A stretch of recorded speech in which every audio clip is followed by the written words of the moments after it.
All right, welcome back from our halftime break. Thanks again to our sponsors, Donovan Food Brokerage and Nice Premium Iceland Pure Spring Water, for letting us do what we do and bringing an awesome product to YouTube and to podcasting all over the world. So thanks again to our listeners, too, for tuning in and hearing us speak about that soccer, even though there's no soccer going on. So one of our listeners came in and it gave us a Facebook message the other night, Raymond Orozco.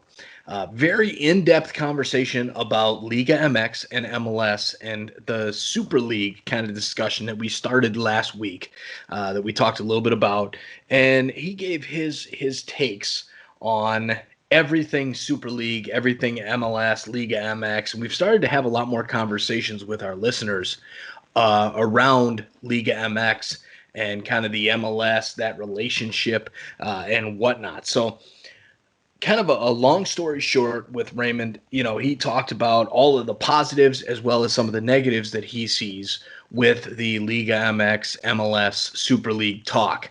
I myself did a little bit more research on this topic since you brought the questions up, and really started to dig in a little bit further, kind of what this would look like. And one of the things that I saw online, an article from Yahoo Sports, was actually pretty interesting. So it had a kind of a breakdown involved where you had kind of like this Super League of Liga MX sides and MLS sides, and then you kind of had the promotion and relegation standpoint of it all, with MLS and Liga MX being like that second division, so to say, under the Superliga.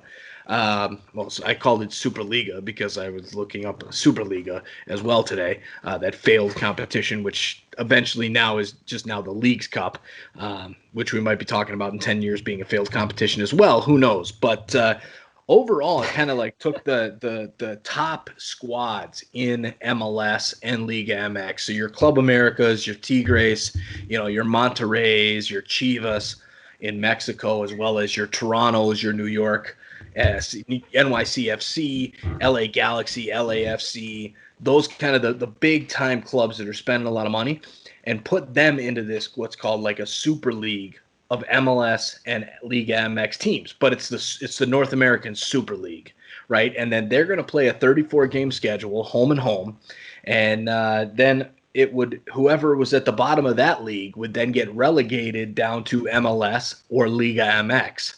Right, so you kind of had then the second tier. You kind of had your Vancouvers, your Sporting Kansas Cities, your lower market squads, Columbuses, squads that aren't spending a ton of money, and those would be your MLS sides. So it kind of an interesting perspective from that end. I kind of like the idea when it's broken down to me that way, but I do have a couple things that I'm a little bit hesitant with. So are you saying there'd be the Super League, but then would there be a Super League 2, or would you just be then in your domestic leagues? Then you would just be in your domestic league. Okay, that would be rough if you're trying to do a pro rel out of that. Like if all bottom 3 teams are MLS, I mean the numbers and the logistics just kind of seem a little odd to me. Maybe there's a way you right. can It would be it basically right. You basically, and the way it was explained out was that there would kind of be divisions, right? So you'd have like the Mexican division and the American division, and then so the bottom 2 of the USA division and the bottom 2 of the Mexico division would then have like a relegation playoff to go down to MLS or go down to Liga MX, and then those champions or the top 2 or whatever would then play to get into the next to get into the Super League. So that would create some controversy to me, man, because you could have, say, if you're an MLS team and you've got like 4 Mexican teams behind you, but you're still one of the worst American teams. Doesn't seem fair that they'd get dropped down or possibly relegated just because they are the worst of the Americans. There's a lot of balance that would have to go on. Right, and again, these are all hypotheticals, right? I know it's fun to discuss. That's why I'm calling you on it. like I mean, these are all just kind of your hypotheticals saying, okay, well, maybe this happens, right? But that's why we're sitting in our basement, talking on a microphone, and then there's people that are at these league offices that are actually thinking about possibilities and running these things through tests and whatnot to see if it could be viable. Um, do I think it could be viable? I think it could be over the long run. I really do. I think it could, just because the North American proximity, you already have a lot of travel in MLS as it is. So they're kind of going the route of these charter flights and whatnot. So I think really the only difference would be the altitude, because that would come into play, right? You've got the altitude of a Mexican side, and then, playing against a New York City, it's going to be definitely come into play there. So it could happen. I don't know if it ever will. I think they kind of will let this Leagues Cup thing play out a little bit longer. They just started with Leagues Cup and with Campeones Cup. So I expect to see that go on for a few years, maybe 4, 5, 6 years, to, depending on how that goes. But there's things on each side, and Raymond had pointed it out, that there was like certain things that MLS wants that they could benefit from, and there's certain things that Liga MX wants that they could benefit from. Such as, the USA MLS wants those TV ratings. They want that bigger TV deal that Liga MX would provide, right? So they've got, you look at these English numbers, English-speaking numbers, so that the ESPN, Deportes, and Telemundo and all that. So you get the TV numbers for the English numbers are way higher than MLS numbers for Liga MX games here in the United States.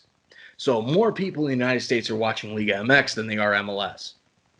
So I think that's something that, MLS wants to get into. Liga MX wants to get into the financial stability of MLS and kind of how that's built. Now, again, when you have a totally different management standpoint and management model, where MLS is a single entity, and the league basically runs all the contracts and everything like that, then, you kind of get into some trouble when you're having individual owners come into play and all that kind of stuff. So there's definitely things that both sides want to benefit on, but there's also some cons to those as well, right? So, the travel, for example, is a big con.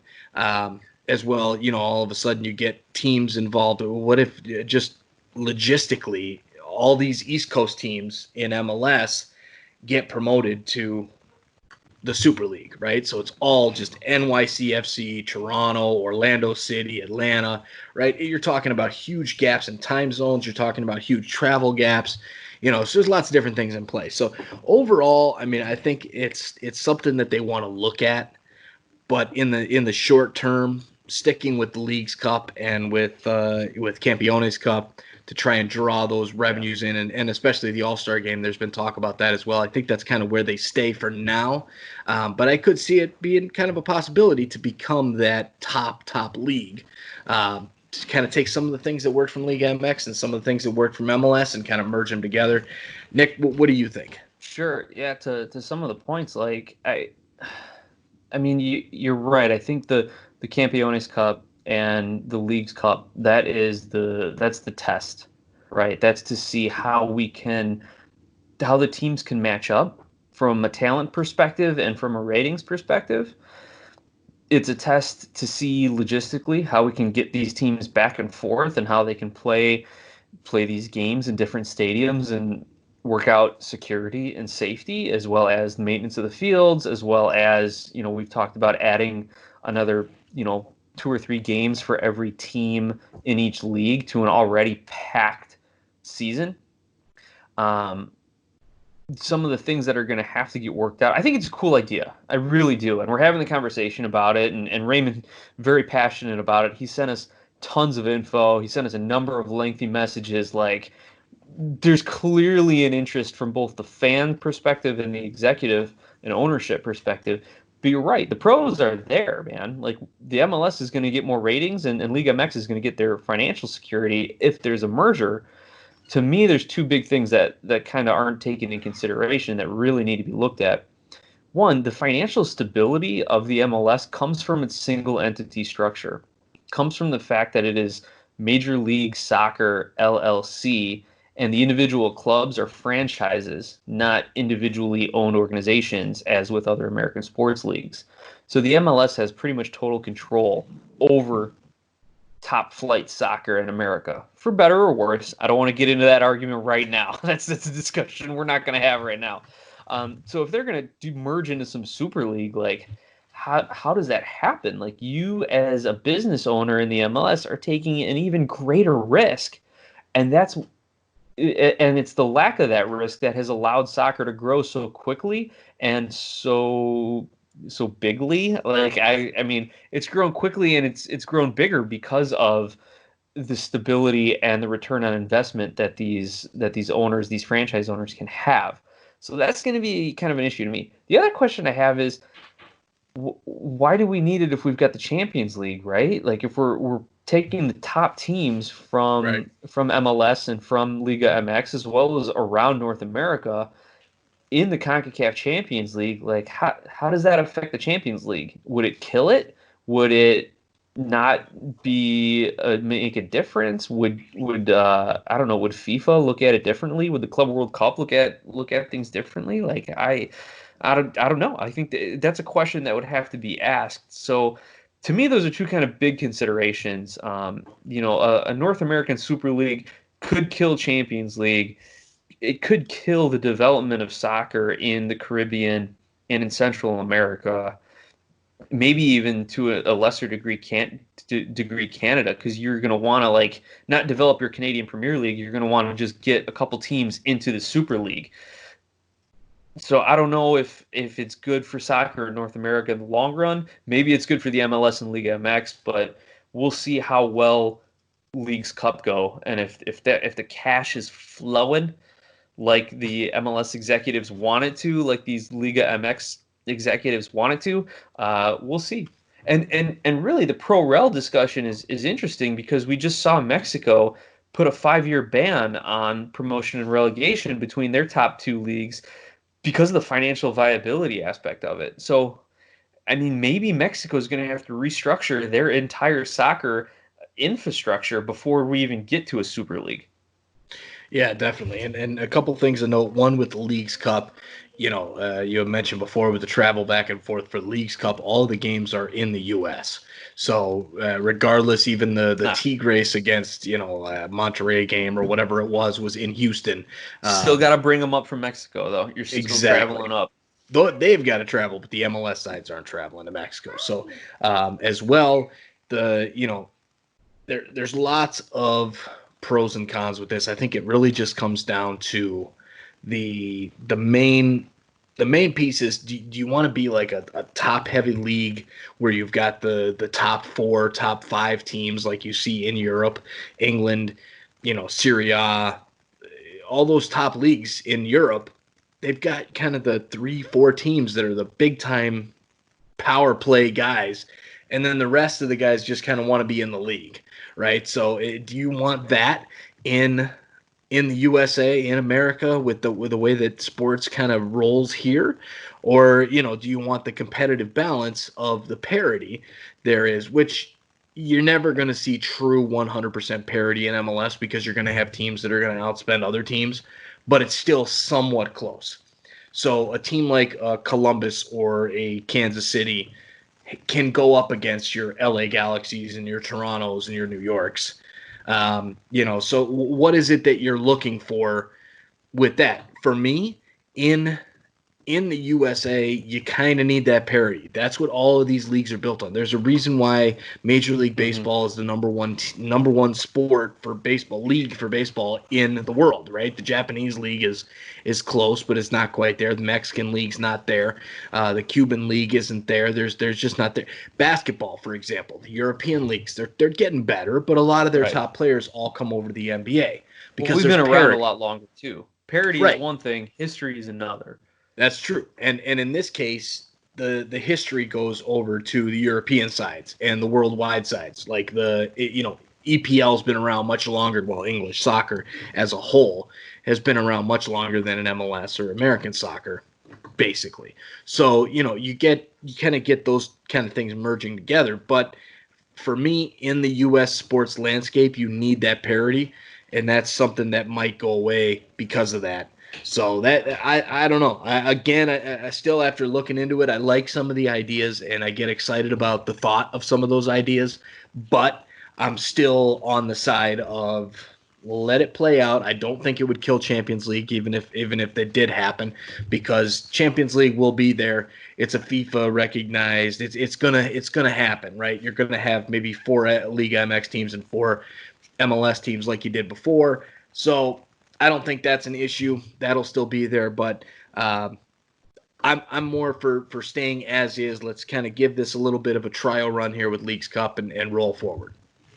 Yeah, I think the one other thing too that I'm kind of thinking about, there's the parity, um, and we look at these other international leagues as examples for us, but I love the uniqueness of the MLS and its place in American sports. Like our supporters groups have a lot of very uniquely American flavor to them.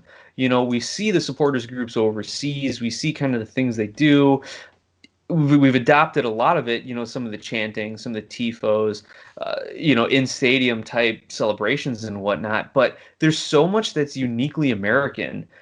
We see a really cool flavor from college sports coming into American professional sports, like the card tricks of everyone in the fans putting stuff up, or like you saw stuff from the Super Bowl where wherever your seat is, you hold up your phone and it like either links up to your ticket or GPS your location in the stadium, and it like puts something different on your phone and it creates this huge image or different light flashes. Like a lot of these in stadium things are uniquely American. A lot of the traditions in MLS are uniquely American. The whole idea of having a super draft and having like 5 or 6 different ways you can get on an MLS roster. There's so much that's uniquely American, from the style of play to the fan experience to support to every aspect of the game.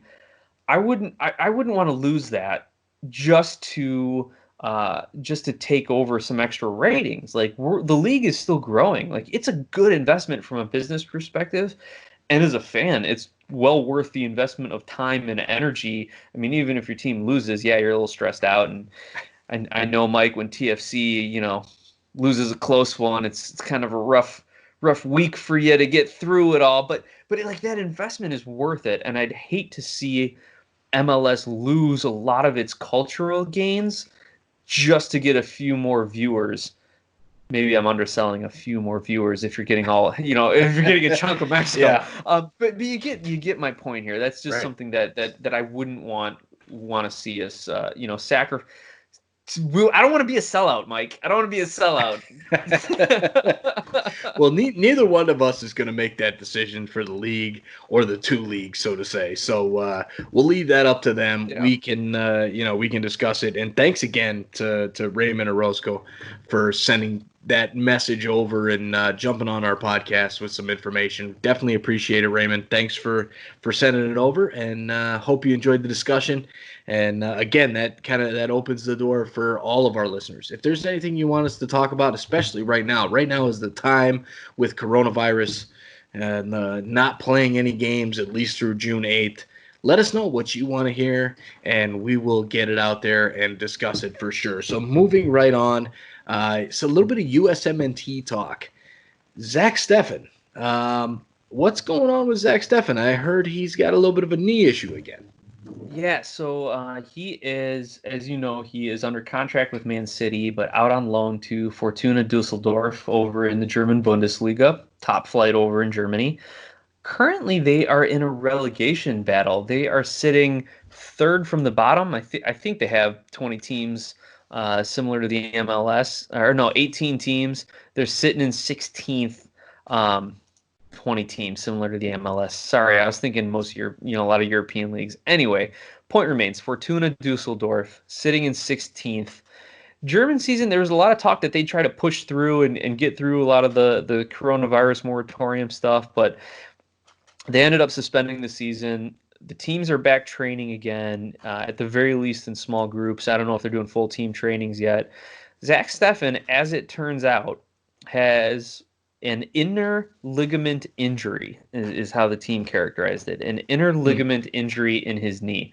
So I don't know if that's an ACL contusion, which would be like a partial tear, versus an ACL tear, which is the whole ligament is severed. If he's got some sort of MCL sprain, oh, that's the word I was looking for, sprain. If they call it a sprain, partially teared. If they call it a tear, then it's a full tear. So I don't know if how the severity of it. He also had a prior knee injury come up over the winter that kind of had him sitting out since the winter break. Is it related? We don't know. A lot of question marks around Zach Steffen, a lot of question marks around Dusseldorf right now. I mean, from what I understood, he was playing pretty well before he got hurt. I don't know, Mike. What does this do for Steffen's future? Do you think he's not the number one goalkeeper, the de facto number one? Well, I think he earned that de facto number one through that battle with a few other players over the summer, last summer. I think that kind of solidified his spot there for now. But the issues of the constant injuries, right? I mean, right now it's not a big deal, but the fact that now he had the injury last year, now he's got another injury. He's not been a complete, speck of health. I mean, he's had his issues, especially lately. I think in the beginning of his MLS career, he did well health wise, but right lately, the last year and a half, 2 years, he's had some issues, and that could hurt him because I think, especially look at your USMNT fan base with a guy named Josie Altidore, right? On talent alone, Josie could have been the record setter among record setters of USMNT, but because of all the injuries and look, it's an important international window, and guess what? Josie Altidore pulled his groin the week before. Well, it could kind of turn into that same story with Zach Steffen. I hope it doesn't. Right now with Dusseldorf, with them kind of in a bit of a relegation battle, they're a couple points away from a few teams. I'm not sure how they'll reopen, if they will, and how many games they're going to play in the remainder of their season and whatnot going forward for Germany. But looking at it, they're in a tough spot right now. But again, everything's so far up in the air right now. I mean, they're one of the first leagues to actually restart training, let alone even thinking about playing games. So there's been talk about, will they play behind closed doors? Will they play with, one fan every 4 seats in the Right. stadium? I mean, there's been so much talk. Who knows what's actually going to happen? But just the fact that they're even talking about starting back up and they have started training is an exciting proposition from my standpoint, that at least they're kind of moving in that right direction to kind of get things going. So Sure, and we've been, and real quick to continue that side note, we've been hearing that the MLS might start training in early June and maybe get some games starting in late June. So fingers crossed that it's sooner than that, but that's it. We're talking about Zach Steffen though. The goalkeeping pool in the United States is typically pretty strong, and I think it's pretty strong now because behind Zach Steffen, who could possibly step up? Brad Guzan, maybe a little older, but definitely experienced. Still looked, for the most part, pretty good with Atlanta United these last few seasons. You got Sean Johnson, Bill Hamid, and then a couple of guys kind of making their name now. Matt Turner over in New England, Ethan Horvath, who's playing in Belgium for Club Brugge. He's gotten some looks. I think he's been called up to a couple international camps at the very least. Tyler Miller, formerly LAFC. David Ochoa as well. He played with the under-20 squad, so he's a guy that could pop up. And hey, if you're in the Northwest, if you're a Seattle fan, you just keep waiting for Stephen Fry to get a call up. Maybe he comes in as a number 3 on a depth chart along some of these qualifying games. So, I mean, if Stephen goes down and there's question marks, there's more than enough guys who are ready to step up and fill his gloves. yeah, and I mean, you look at somebody like Stephen Fry that's just waiting for that call up. I would put him right there with Brad Guzan, at the top of that list. The reason why he hasn't gotten any call-ups, I know he played his youth soccer with Switzerland, so I think maybe that comes into play a little bit. But look, Guzan is still plenty capable. He's only 35, and in goalkeeper speak, he's still got plenty of time left, and he's done extremely well for Atlanta United. I think because U.S. soccer is in such a youth movement right now because of what happened with the 2018 World Cup, people automatically assume if you're part of that like older group from like 28 on, you're done, right? Like you're no longer relevant in the USMNT soccer cycle. Um, so I think he Right. could fill in. There's definitely options. I don't think it's a very strong pool of players, but there's definitely options there. So hopefully Steffen, it's something minor, and we just continue to roll on. And by the time, I mean, FIFA's talking about international dates and CONCACAF and all that kind of stuff. They're talking about actual international games between national teams is like Wow. 2021. We're way out because they're thinking all these leagues are going to be pushed back anyway. That let's get club soccer back underway first, and then once we get everything into a normal flow, then we'll go back to the international stuff. So I think we're a ways out from that. So not a big deal. Okay, sounds good to me. Greg Berhalter's got some time to find his new number one, I guess.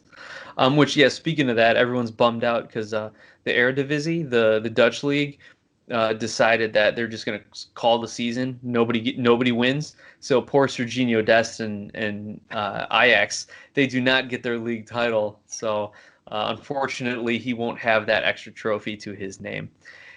Anyway, I got to talk. The last topic we want to cover is league revenue, especially in the time when the league is suspended. Like, how do these leagues sustain themselves? And I got to talking with John from Donovan Food Brokerage, one of our sponsors. We were just chatting about it. He's a businessman. He's done well for himself, and he's talking about money. How is MLS making money when there's no new games, when there is no new product out on the field? So I found this cool little chart. It's from an older article around 2017, but it gives a decent breakdown of where the MLS gets its money from. And it has it in three different areas. There's the franchises themselves. There is kind of the owner operator aspect of it, which is more on the stadium side of things. I'll call it that.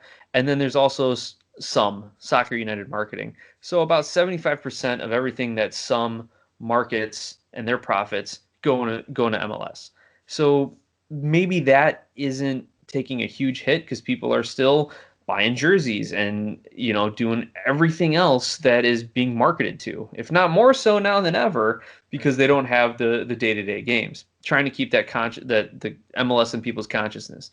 The other thing, coming from kind of like the team perspective, you're getting ticket sales, broadcast rights, national sponsors, some online merchandising, and then some of the transfer fees that the teams themselves might have a stake in. So that you're kind of looking at maybe a quarter to a half of some of the profit that comes in. And then there's like the individual franchises themselves who are going to get ticket sales of a portion of that, parking, local sponsors, local broadcasts, some in-stadium sales and concessions, and some transfer fees that will go directly to the teams. So MLS is pretty diverse in their revenue streams, Mike. How do you think they come out of this hiatus? Do you think we're going to see some sort of, buying and selling difference where they're not buying any players and they're just looking to dump guys to make a quick buck? Are we going to see any flash sales on jerseys and concessions anytime soon? Like, I think MLS is pretty diverse in their revenue streams. Yeah, I think they're pretty diverse. I don't see them really. You can't say, okay, well, MLS is going to start selling players and not buying guys, right? Because the entire world has been affected by this. So you've got clubs over in England that aren't playing right now. They're not getting these ticket sales, these concession stands. They're in the same boat we are, right? So I don't think that's going to change much. And something that economically, for example, I've been playing around with the stock market lately, and with the stocks, it's kind of the biggest factor here is that this is not an economic downturn as far as oil's going through the roof. There's a bunch of wars going on, which of course there is, but it's not something that's that external factor like that. It's totally different. It's something that has never been seen before. It's this pandemic, epidemic of a virus that's caused the entire world to shut down over the span of a month to 2 months to maybe even 3 months. Who It's knows how long? it's It's not like the something American market's down, so go put your money in exactly. England. The whole world is down. Exactly. The whole world is down, and it's not manufactured. It's the wrong word, but like it's totally different than an actual economic issue. So I think that immediately once things start picking back up, okay, so for example, in the United States, we've had 22 million file for unemployment over the last month. Well, guess what? When the economy opens back up, obviously it's going to be slow. It's going to be gradual. You're not going to go from 0 to 100 like that. But when it does get back to that 100% point, whether that's 3 months from now, 6 months from now, a year from now, everything will be fine again. It will be as normal as it was operating, and I think that's kind of what is causing the stock market to rally, right? This is kind of this virtual world of businesses and investments. I think you'll see the same thing with MLS. I think you'll see the same thing with sports around the world. Right now, it's kind of in a downturn. They're holding off. They're paying some of their people because they know that things are going to turn around and things will be fine. I think they're diverse enough to withstand a little bit of a downturn in the situation like they're in right now. But overall, I think give it a year from now, we won't even know that something like this happened. Call me crazy, but that's what I'm thinking. Well, you've been called a lot worse things by a lot of different people, so I don't mind calling you crazy. But I think you're right. With the bulk of this revenue coming in through TV deals and sponsorships and things, like they're still airing programming. Like you see it all over MLSsoccer.com and ESPN, and all these networks are still filling their time slots with classic games and old All-Star games from the past. Yeah. Or hey, did you see that? This is the Donovan Beasley MLS Cup game from '03. Like they're still filling their time slots, and you're going to get your MLS fans continuing to watch that no matter what. If it was your regularly scheduled Chicago New York game, or if it's going to be your throwback to whatever MLS Cup it was that time, you're still going to get those people watching. You're still going to probably have the same eyeballs. So you're going to get your ad revenue from the TV networks and the sponsors and the advertisers. So I think the MLS is in a pretty good spot. Obviously, they're losing money like everybody is right now, but not to the point where we got to contract the league again and trim the fat or say, okay, guys, here's a moratorium on spending money on DPs or something like that. So I think the MLS is in a good spot. Agreed. And yeah, we're going to bounce back. We're going to bounce back quick. You and I are going to be jet setting all over the country. We're going to go to Minnesota. We're going to go to New York. We're going to go to Philly. We were just talking to the Doopy brothers. We're going to go meet up with them, have some craft beers in Philadelphia, and cheer with the Sons of Ben. We're gonna do it all, Mike. It's all coming back. Yeah, only if our wives let us. You know, if we drop the kids off with the grandparents and leave the house, I think my wife would be on board with it. Just set up the babysitters, Mike. We'll be good. Yeah. Set them up for the weekend, right? Absolutely. So, what else you got, Mike, for tonight's episode? Or if you're ready to sign off, man, cheers to you. That's it, man. That's all I've got. Again, here's another hour of Sons of a Pitch Soccer podcast, bringing you content during this coronavirus hiatus. We will get back to soccer. We will get back to sports. It was exciting doing the NFL draft on YouTube, even though, that was the furthest thing from like Sons of a Pitch Soccer ever. But you know what? I needed it. Was live sports somehow, some way, and I just had to do it. So we're getting closer. We'll be there. Every day is one day closer to kickoff. Exactly. Whether it's June 8th, whether it's before that, after that, we'll get there. So fans, stay tuned. We will be coming back with content every single Monday, every single Tuesday, no matter what. And we will talk to you guys again very shortly next week. Thanks for tuning in, and enjoy the rest of your week.